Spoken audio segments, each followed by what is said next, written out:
Hello and welcome to a new Bulls video where we explain how to set up our brand new mobile stand. We offer two different versions, the Vibex S, which is only for steel dartboards, and the Vibex H, which is a hybrid, so you can still use for steel dartboards, but it has a special mount for electronic dartboards as well. It's adjustable to most commercially available electronic dartboards. They come in these small packages which you can easily take with you or store in a cupboard. First, here you can see one of the big differences to a conventional mobile stand. Throwing the darts generates some vibrations on impact.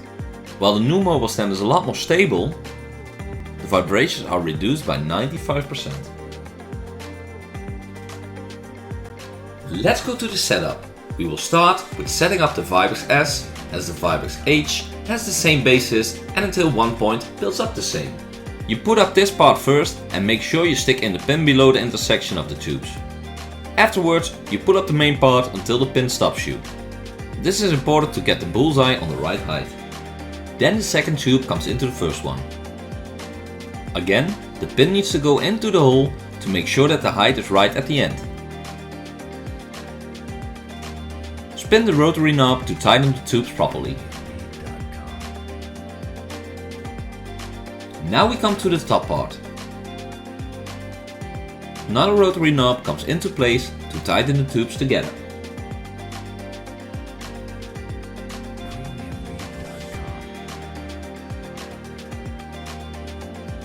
This new square-shaped tube of the upper part contributes to the stability of the stand and minimizes the vibration. Which side to turn to the front depends on whether you want to adapt a steel or a soft dartboard. For the steel board, it is important to have the bigger and straight platform turning to the front so the dartboard can lay on it. The final part of the Vibex S is the cross bracing. Here first put the rubber ring on one side and then screw together both pieces. The rubber is important to have a straight pole and you can align the ends parallel to each other. To attach the pole to the mobile stand, you need the bigger one of the round pieces here for the upper part first.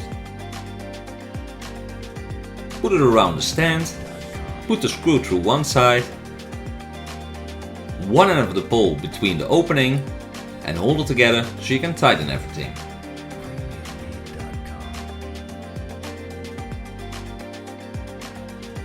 The lower part is attached in the same way to the rear foot of the rack.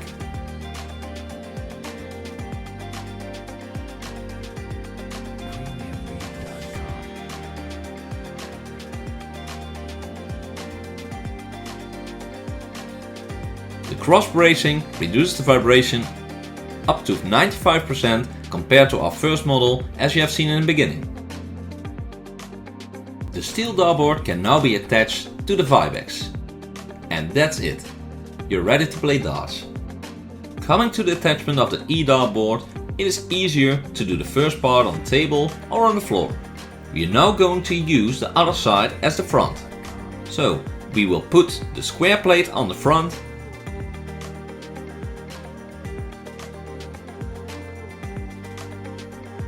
and will fasten it with the 3 long screws.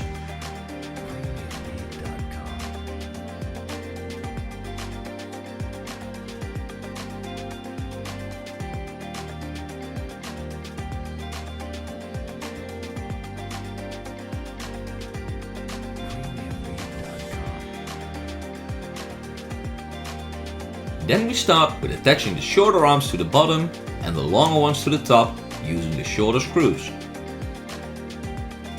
Important is here to attach all of them quite loose, as we still want to move them later.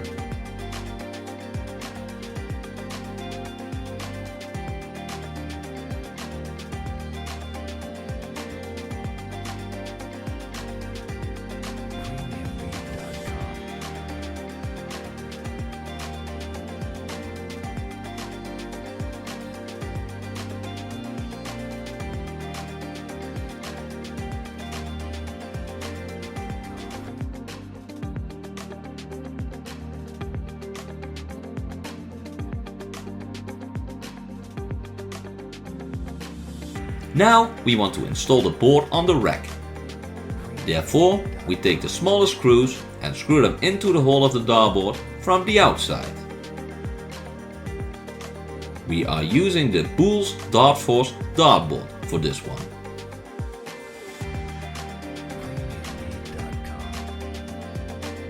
With other dartboards, you can sometimes also just stick the screws in.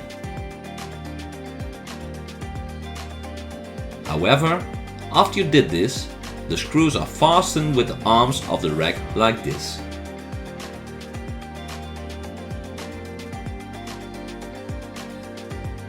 You can move the rack in the right position by orientating yourself on the height of the bullseye. The lower part of the hole and the back of the square-shaped tube should be at the same place as the bullseye. If this does not work because of certain features on your board, just place the rack in the middle and fasten the screws. Now you just need to put the part back onto the stand. Pull it tight and check if the height is right. If not, you can also adjust it. You can then attach the cross bracing in the same way as it was described in the part for the steel dartboard, and here you go. Now you can set them up and play wherever you want. If there's still anything you would like to know, please don't hesitate to ask in the comments below the video.